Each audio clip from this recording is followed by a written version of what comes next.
In this video, I'm going to teach you the perfect sets and reps to increase your vertical jump as high as possible. And not only am I going to teach you the perfect sets and reps for vertical jump in general, but I'm going to teach you the perfect sets and reps for speed and plyometric exercises, for power development, for strength development, and for hypertrophy, all of which are parameters that lead to a higher vertical jump. But before I get into that, make sure that you like this video, subscribe to the channel, comment, jump, JUMP down below in the comment section for a free vertical jump training program. My name is Nathaniel Morton, and I am a sports performance trainer and high school basketball coach who specializes in, you guessed it, basketball players. And today's video is brought to you by Orango Tango, who says, am I doing it right if I am not tired after 5 sets of 3 reps? Should I do a bit more reps? No, you definitely shouldn't. So for some context, Orango Tango is talking about an exercise where he was improving his power development. So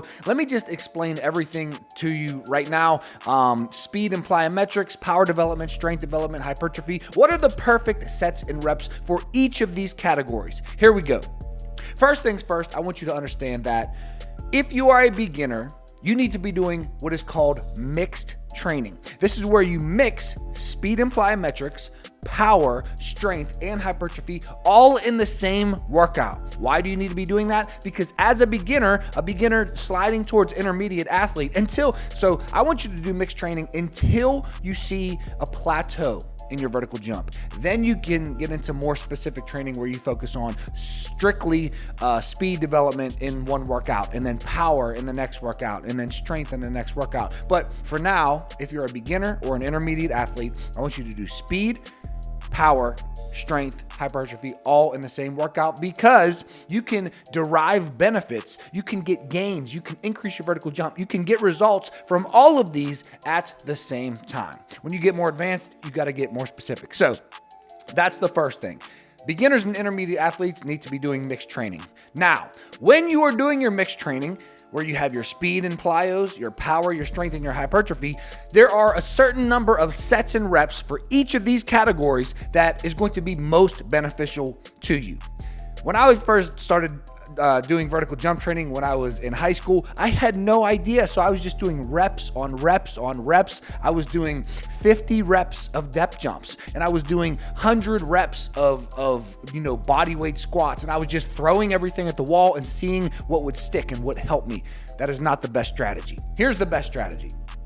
For speed and plyometrics, you want to be doing anywhere between 3 and 20 reps.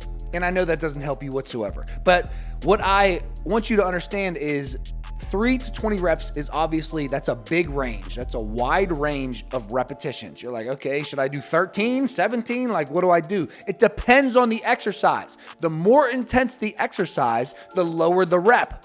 Let me say that again. Cairo, you listening? The more intense the exercise, the lower the reps.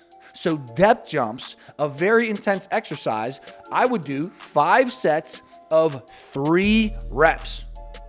If we have something like baby ankle jumps, or like low box repeated jumps on a 6-inch box where you're just dropping off the box and jumping back onto the box repeatedly, you can do 20 reps. It's only a 6-inch box. It's not that intense. So the more intense the exercise, the lower the reps. The less intense the exercise, the higher the reps. If you're doing higher reps, those are called low-level extensive plyometrics. If you're doing less reps with higher intensity, those are called high-level intensive exercises, or plyometrics, I mean. So just remember that for speed and plyometrics, the more intense it is, the less reps, the less intense, the more reps. And then you get into things like sprints, where you could do, 5 to 8 sets of sprints, resting 2 to 3 minutes in between. Hopefully I answered your question on speed. So that is how many reps and sets you should be doing for speed. Depth jumps, 5 sets of 3 reps. Something like low box repeated jumps, you would do 3 sets of 20 reps. The higher the intensity, the lower the volume. The lower the intensity, the higher the volume. So let's move on to power development. Power development, how do you increase your power? What is power? Power is force times velocity. Power, you can think of as maximum strength, how strong you are, multiplied by maximum velocity, how fast you are. Put those together, it equals power development. Vertical jump is nothing more than a test of power output. How powerful are you? So how do we improve our power? We are working with loads between 30 and 80% of our 1 rep max. If we look at the force velocity curve, we see that at the top of the curve, there's maximum strength, then we have strength speed, then we have power, which is between 30 and 80% of our 1 rep max, and then we have speed strength, and then we have velocity at the bottom of the curve. To increase your power, which means to increase your force and your velocity at the same time, you want to be between 30 and 80% of your 1 rep max, but this is the key. You want to be moving it fast or performing that movement quickly, fast. So you're using load, but you are moving it fast. Just think about a back squat. You have 50% of your 1 rep max on a back squat. You are moving it as fast as possible because you have to be able to move that squat from the bottom to the top in 0.2 to 0.4 seconds. Why? Because that's how fast a vertical jump happens. 0.2 to 0.4 seconds. It happens very quickly. So power development, I always like to do, and this is what, I forget his name, Orango Tango was talking about, 5 sets of 3 reps with, let's say, 50% of your 1 rep max. You are not going to be tired. You're not going to be fatigued after 3 reps. That's the point. Think about this. If we did 3 sets of 10 reps of squats versus 10 sets of 3 reps of squats. If you do 3 sets of 10, imagine doing 10 reps of squats. And the focus is to move the bar as fast as possible because that's how we increase our rate of force development and jump higher. So the first 3 reps, cool, they're very explosive. The next 3 reps, a little bit less explosive. Then once you get towards your end of the set, you're not as explosive. You're not moving the bar from A to B as fast as you were for those first 3 reps. So why would we do 3 sets of 10 reps when we could flip that and do 10 sets of 3 reps? Now, every single set is only 3 reps, so you're not fatigued. That's the whole point. Orango Tango, that is the whole point, to be doing the reps with maximum intent, with maximum velocity, so that you increase your rate of force development as much as possible. You don't want to be fatigued. So 10 sets of 3 reps for vertical jump, or at least for power development, is way more beneficial than 3 sets of 10. Let me say that again. 10 sets of 3, where every single rep is fast and explosive, is more beneficial for power development than 3 sets of 10. Now, if we get into hypertrophy, then 3 sets of 10 is going to be more beneficial because we are training for hypertrophy, but I'll talk about that soon. So for power development, you want your reps. So remember, speed, I'm all over the place. Just stay with me. For speed, we want to be between 3 and 20 reps. The more intense the exercise, the lower the volume. The less intense the exercise, the higher the volume. For power development, we're going to be anywhere normally between 3 to 5 reps. 3 to 5 reps. But we are between 30 and 80% of our 1 rep max, and we are moving the bar or the object or our body as fast as we possibly can. You have to be performing these power movements, 30 to 80% of your 1 rep max, fast. That is how you develop power. You can't just move it slow to only work on force. You also have to work on velocity to improve your power. So that's power development, 3 to 5 reps of 5 sets. So 5 sets of 3 is a great thing for high pulls, for squats, for deadlifts, for power cleans, for hang cleans, for rear foot elevated. If you are focused on power development, 5 sets of 3 is a great thing to do.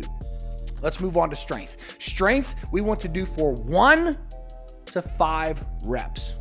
1 to 5 reps. But the thing about strength is, we saw that in power, we are between 30 and 80% of our 1 rep max. Now for strength, we are above 80% of our 1 rep max. To improve our maximum strength, the loads have to be heavier. You improve your strength, your maximum strength, by lifting above 80% of your 1 rep max. And because we are lifting so heavy, the reps have to be lower. You can't do 20 reps with 90% of your 1 rep max. If you can, let me know. I'll call KDK, I'll call the news channels and let them know that you're a freak of nature. So 1 to 5 reps for strength above 80% of your 1 rep max.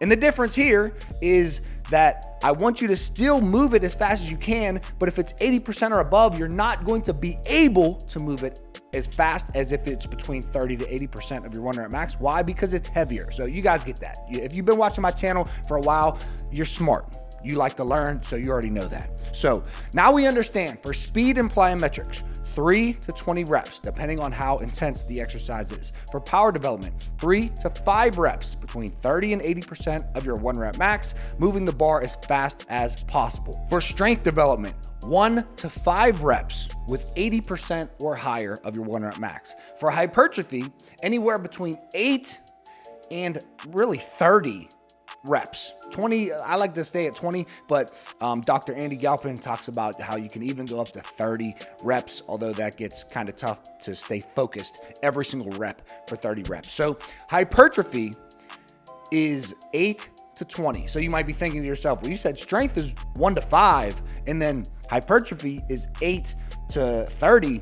What the hell happens between 5 and 8? That's just a little bit of a mix between strength and hypertrophy. You start to, you're improving your strength for sure, but you're also dipping into a little bit of hypertrophy at that point. So for hypertrophy, I would do 3 to 4 sets of 8 to 20 reps, depending on the exercise. If it's like hyper extensions, I like to do 20 reps. If it's something like lunges, oh, and that's another thing. It depends on how heavy you are going. Body weight lunges, we could do 3 sets of 20 reps each leg. Yes, I said 20. 3 sets of 20 reps each leg if it's just body weight. But then if we're loading and we have heavy dumbbells, we might want to just do 3 sets of 5 reps each leg, or 4 sets of 5 reps each leg. So if you're heavier in load, then you want to be more towards that number 8. If you are lighter in load, you want to be more towards that number 20. You can go to 30 if you want. Dr. Andy Galpin says you can. He's a lot smarter than me, but I tend to stay under 20, even when I'm working hypertrophy. And hypertrophy is very important for beginners. Once you're extremely advanced, you can, maintain a lot of your gains just by working your speed, power, and strength development. But these are the perfect sets and reps for vertical jump for each parameter, for speed and plyos, for power development, for strength development, and for hypertrophy. If I didn't answer any of your questions in this video, leave it down below and I will make another video on it. I post these videos every single day at 10 a.m. Eastern Standard Time. So I will see you tomorrow. Make sure that you like, subscribe, comment, jump for that free program, and check out my advanced training programs. The link will be in the pinned comment and in the description below. I will see you all tomorrow at 10 a.m. Eastern Standard Time. Peace.